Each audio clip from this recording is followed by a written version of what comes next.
So thank you for this opportunity to present METEOR, our multivariate emulation of time-evolving and overlapping responses. This is work I've done at CICERO with Norma Steinert, Susanne Barr, and Benjamin Sanderson. I guess for a bit of context, spatial emulation is what this is. So why do we want to do that? So Earth system models have a slow turnover. It takes time to run them. It takes resources to run them. And scenarios and experiments can be designed on a much faster timescale than Earth system models can handle running them with full resolution. And spatially resolved outputs are important for various impacts. We care about things apart from just global temperatures, for instance. So a spatially resolved emulator can produce selected spatially resolved information on very short timescales. Problem can be approached in multiple ways, and METEOR is our attempt at solving this problem. So METEOR, the general ideas of how it works is that individual FORSA emissions we assume that they can be associated with multiple patterns of change in a climate variable that decay over different timescales. And first off, we think that these can be identified from abrupt change experiments, such as abrupt 4 times CO2 experiment, and also similar experiments if they exist for other forces. But we also think that we can identify something at least related to additional patterns from residuals. And having a different take on spatial emulation is doing just pattern scaling, so taking for instance, a global temperature change and just associating that with one single pattern.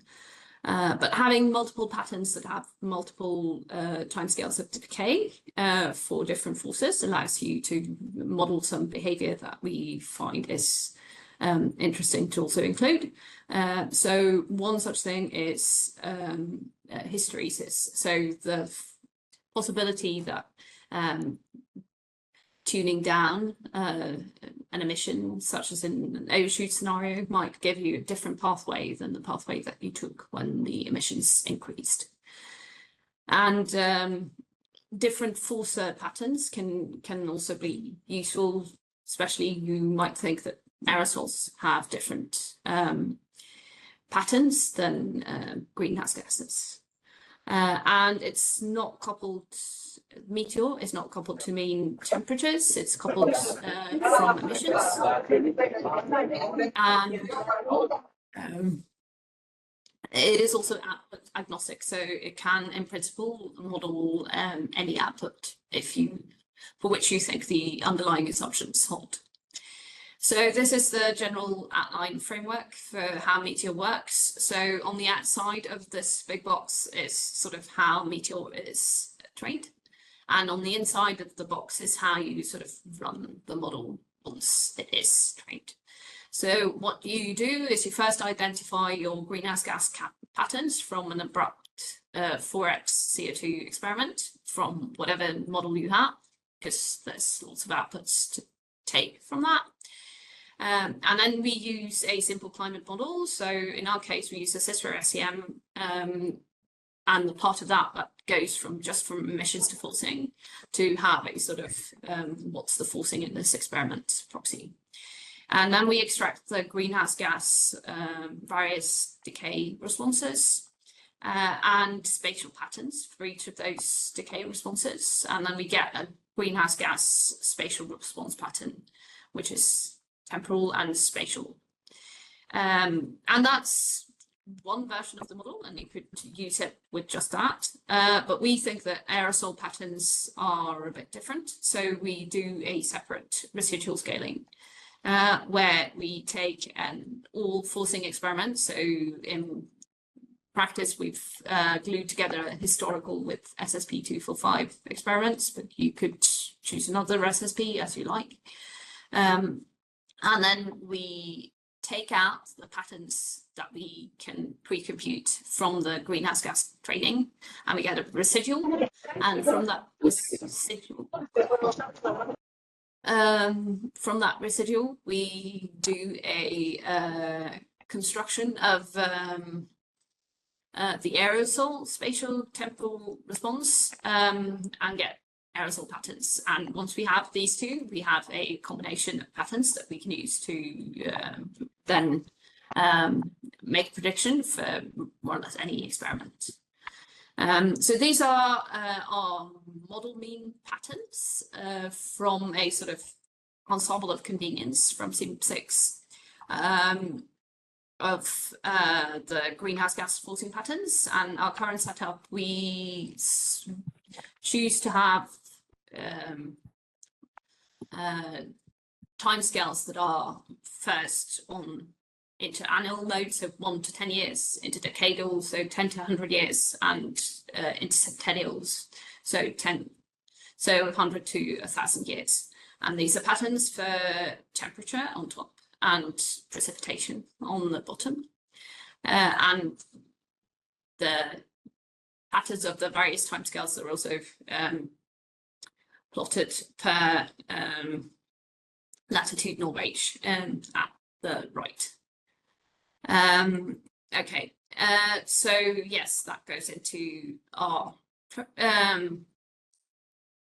training of the aerosol pattern, and these are the aerosol patterns from residual from SSP 245, again in the same ensemble of convenience, and they are different and maybe less intuitive, but they do provide some additional information.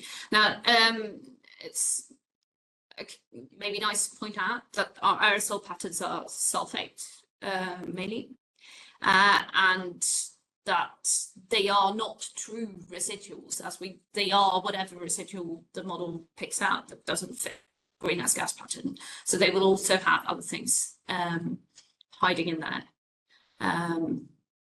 Yes, and when we fit together a new experiment, what we do is we find the pattern for each timescale enforcer and add them together. So this is a representation of how that happens. So each part has a single contribution, and then they together make up the combined contribution, which fits very well to the data. So these are in-sample reconstructions of the abrupt and historical plus SSP 245 results. And we also experimented with the number of timescales. So this represents the goodness of the fit for various numbers of timescales. And because of this sort of picking up of leftover signal in the residual, the number of residual timescales and the number of greenhouse gas timescales should be similar. Otherwise, you get spurious, weird effects. But we can see that we have, with 3 timescales for each of them, we have very good fits. Marit, so you've these got are 5 minutes. These are out of sample fits for temperature for various SSPs, and we see that we can also fit overshoot scenarios relatively well, and they also sort of map this scale. So the train model isn't really the model mean line that you see here. The model has been trained on each CMIP 6 model on its own, and then you see the model mean of the various trained versions of the model. And this is the same patterns for precipitation, which also yields good fits. Yes, we have a preprint out.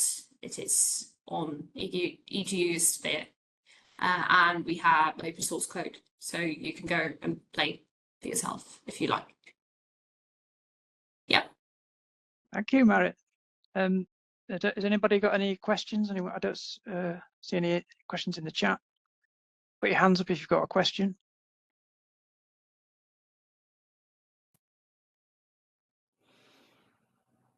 Helen Hewitt's got a hand up. Helen, have you got a question?